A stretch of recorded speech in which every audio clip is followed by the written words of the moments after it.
Are they here? What do they want? Are they coming?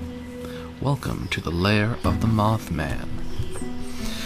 The Fresno Nightcrawlers piqued my interest when I first saw the footage of them. A strange, otherworldly looking creature just strolling across your yard in the middle of the night would be enough to creep just about anybody out.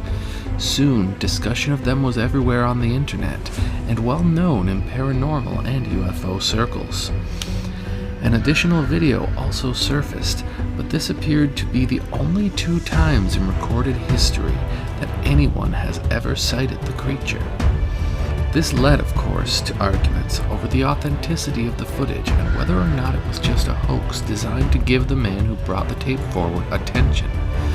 The TV series Fact or Faked did a segment where they tried to recreate the footage but was unable to figure out how to recreate it themselves, leading them to conclude that the footage was genuine, cementing in the minds of believers that this was a very real creature.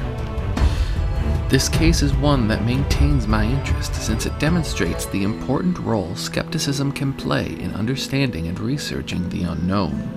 Skeptics have had a bad reputation in paranormal and UFO circles for being unwilling to accept any proof and always looking for a reason not to believe in any phenomena. This leads to cases where, when offered explanations that fit the evidence and are not paranormal, believers will insist they know what they saw and skeptics are just being difficult. But, as I'll explain discussing the Fresno Nightcrawlers, a little skepticism can add credibility to those who, like myself, believe that investigating the paranormal is worthwhile. So, back to the Nightcrawlers. As time progressed, no other evidence for the existence of these creatures seemed to surface. For something so frequently discussed, nobody seemed to be able to provide any other sightings.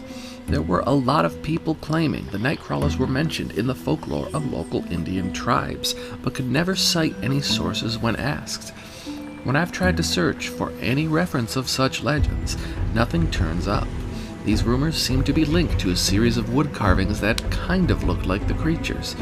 But as a Para Breakdown video pointed out, rather than being ancient carvings, these are probably art pieces that are linked to a picture from someone in Florida who said they got it from a woman in New Jersey, so there does not appear to be any link to indigenous people, and in fact, it is not clear what the origin of these carvings even are. Para Breakdown went on to attempt to recreate the footage himself, in the same way the original was created, and managed to make an almost perfect recreation. Keep in mind the original video everyone is familiar with, transfer of a copy of a camera recording of the security camera footage. He was able to make this recreation with a pair of pants and some fishing line, creating a fake video that was hard to distinguish from the real one. There was one other video of the creatures that made rounds, but it seemed to have an even more pants-like appearance than the first. It's also not clear where the second video came from, which only removes credibility because we cannot validate that it is not a hoax. Additionally, isn't it strange that these creatures have only been seen once and then we don't have any other instances of these things throughout history?